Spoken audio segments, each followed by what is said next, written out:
दोस्तों, बहुत ही सरल तरीके से मैं आपको समझाऊंगा उद्देशिका के बारे में। ठीक है दोस्तों, जिस तरह से आप समझेंगे मुझे लगता है इससे बेहतर ना कोई समझा पाएगा आपको, ना कोई आगे बढ़ा पाएगा।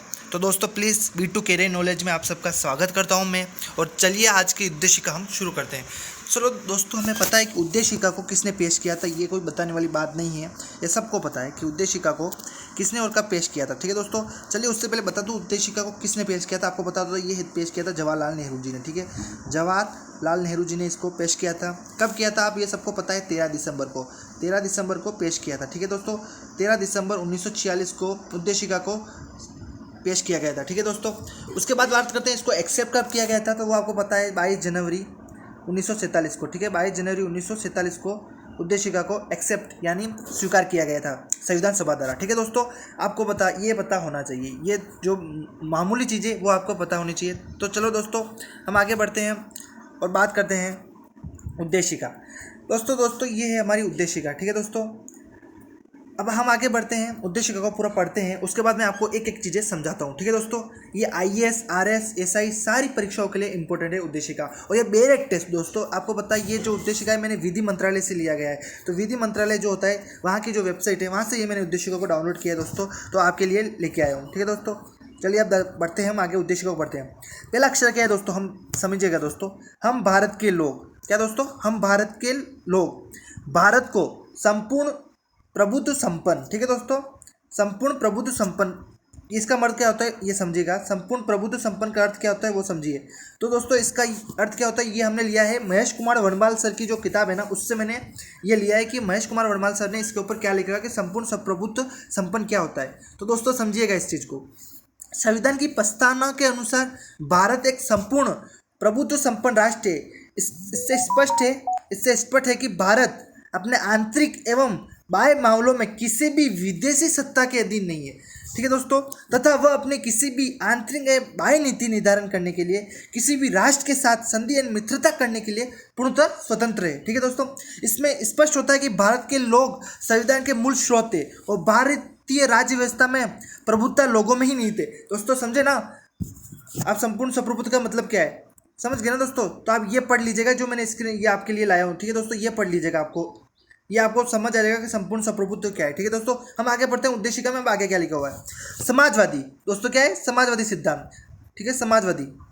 दोस्तों एक चीज मैं आपको बताना चाहता हूँ, समाजवादी, पंथ निरपेक्ष और एक अखंडता शब्द, ये कौन से संविधान संशोधन द्वारा लिए गए दोस्तों, आपको पता होना चाहिए। तो ये लिए गए 42वें संविधान संशोधन द्वारा। हमारी जो मूल उद्देशिका थी इसमें संपूर्ण प्रभुत्व संपन्न लोकतांत्रिक गणराज्य, ये 3 अक्षर ही शामिल थे।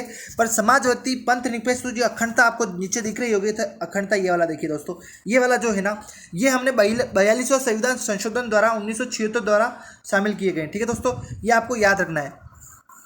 अब हम आगे बढ़ते हैं, समाजवादी सिद्धांत के ऊपर चलते हैं। समाजवादी क्या है, ठीक है दोस्तों, समाजवाद क्या है ये आपको पता होना चाहिए, समाजवाद क्या होता है। तो चलिए दोस्तों हम वापस चलते हैं और महेश कुमार वर्णमाल सर की एक किताब से ही मैंने स्क्रीनशॉट लिया है और आप पढ़िए आगे ये समाजवाद सिद्धांत क्या होता है दोस्तों। समाजवाद का अर्थ होता है दोस्तों लोकतांत्रिक साधनों से समाज के समाजवादी स्वरूप की प्राप्ति। ठीक है दोस्तों, लोकतांत्रिक साधनों से समाज के समाजवादी स्वरूप की प्राप्ति को ही समाजवाद बोला गया है। भारतीय समाजवाद लोकतांत्रिक समाजवाद है, न कि साम्यवादी समाजवाद।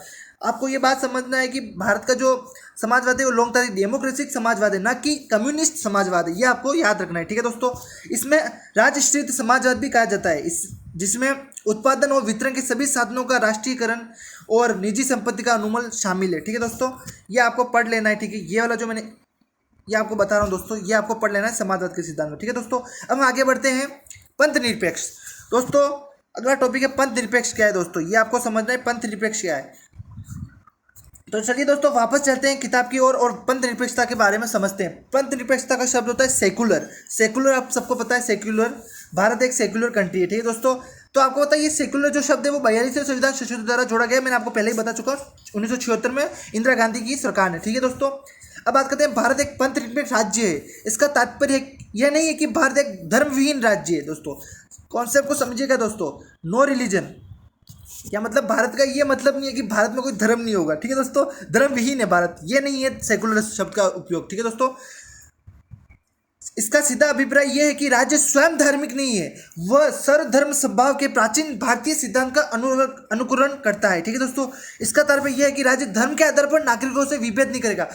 मामूली तौर पे आपको समझना है दोस्तों, इसका अर्थ ये है कि जो सेकुलर शब्द का अर्थ है कि राज्य जो होगा, मतलब राज्य के अंदर आपको पता है संसद, राज्य शब्द का अर्थ आपको पता होना चाहिए। ठीक है, राज्य शब्द के अंदर कौन कौन आता है। ठीक है दोस्तों, राज्य शब्द के अंदर कौन कौन आता है, संसद आती है, विधानसभा आती है, राज्य सरकार आती है, भारतीय सरकार, स्थानीय प्राधिकारी, सारे जो आते हैं वो राज्य शब्द के अंदर आते हैं। तो राज्य शब्द धर्म के आधार पर नागरिकों के भेदभाव नहीं करेगा, ये सेकुलर शब्द का अर्थ है।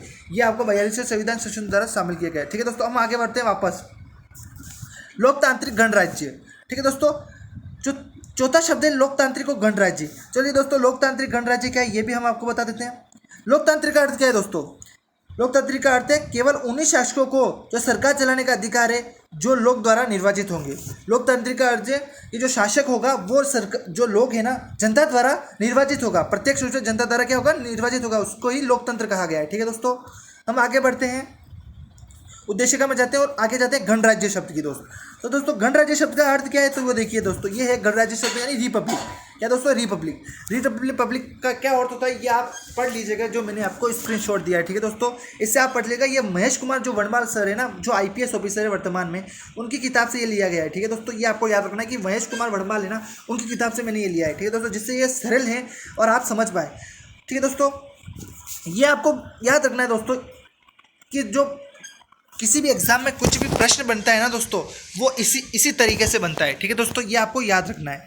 ठीक है दोस्तों, अब बात करते हैं दोस्तों बनाने के लिए तथा उसके समस्त नागरिकों को दोस्तों 3 प्रकार के न्याय। ये आपको पता हो तो RS के एक बार क्वेश्चन बना था, RS में कितने प्रकार के न्याय की कॉन्सेप्ट दिया गया, तो 3 प्रकार के न्याय का कॉन्सेप्ट दिया गया है। ठीक है दोस्तों, सामाजिक, आर्थिक और राजनीतिक न्याय। ठीक है दोस्तों, हम आगे बढ़ते हैं। तो 5 प्रकार की स्वतंत्रता हमें दी हुई है उद्देशिका में। कौन सी है दोस्तों, आपको क्रम याद होना चाहिए दोस्तों, जिस तरह से इस हिसाब से लिखा हुआ है ना दोस्तों, उसी हिसाब से आपको पढ़ना है और याद करना है। ठीक है दोस्तों, जिससे आपका क्या कॉन्सेप्ट क्लियर हो जाएगा पूरा का पूरा।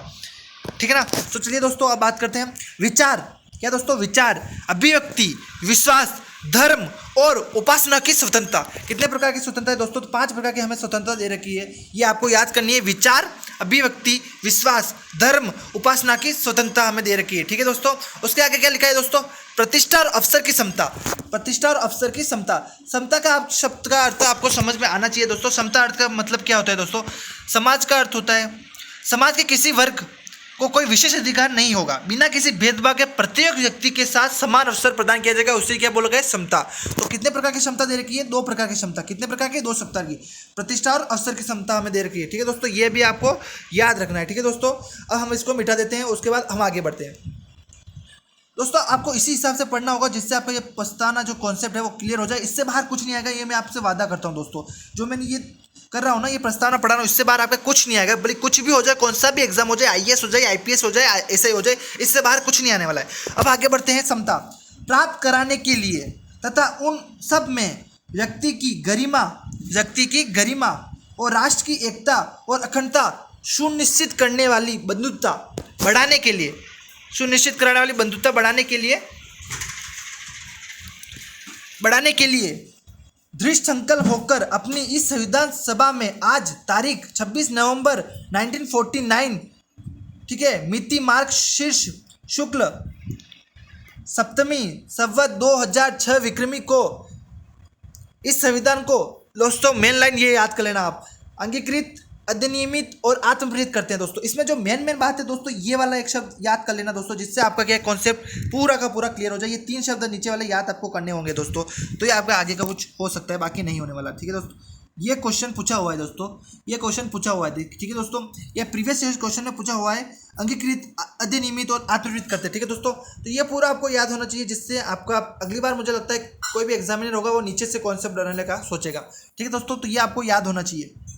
और मैंने आपको पूरी उद्देशिका पढ़ा दी है। ठीक है दोस्तों, कि आपको इससे बाहर कुछ नहीं आने वाला दोस्तों। ये मेन जो हमारे विधि मंत्रालय है दोस्तों, उसकी साइड से लिया गया है दोस्तों। और कोई भी एग्जामिनर होता है वो किसी राइटर की बुक से कोई क्वेश्चन नहीं बनाता है, वो मेन कॉन्स्टिट्यूशन जो होता है, मेन संविधान है, उससे वो प्रश्न बनाने का सोचता है। ठीक है दोस्तों, तो आप इस पूरी उद्देशिका को पढ़ लीजिएगा, इससे बाहर कुछ नहीं आएगा दोस्तों। इससे बाहर कुछ आएगा तो मैं अपना चैनल पे जो वीडियो बनाना है वो छोड़ दूंगा दोस्तों। आपने इसको पढ़ लीजिएगा और इससे बाहर कुछ नहीं आने वाला है, ठीक है दोस्तों। तो अभी के लिए बस इतना ही, बस चैनल को सब्सक्राइब कर दीजिएगा और मैंने पूरी उद्देशिका को समझा दिया है दोस्तों। हम आगे कॉन्स्टिट्यूशन के बारे में और कुछ पढ़ने वाले हैं और आगे हम बढ़ेंगे, ठीक है दोस्तों। अभी के लिए धन्यवाद। जय हिंद, जय भारत। ठीक है दोस्तों, जय हिंद।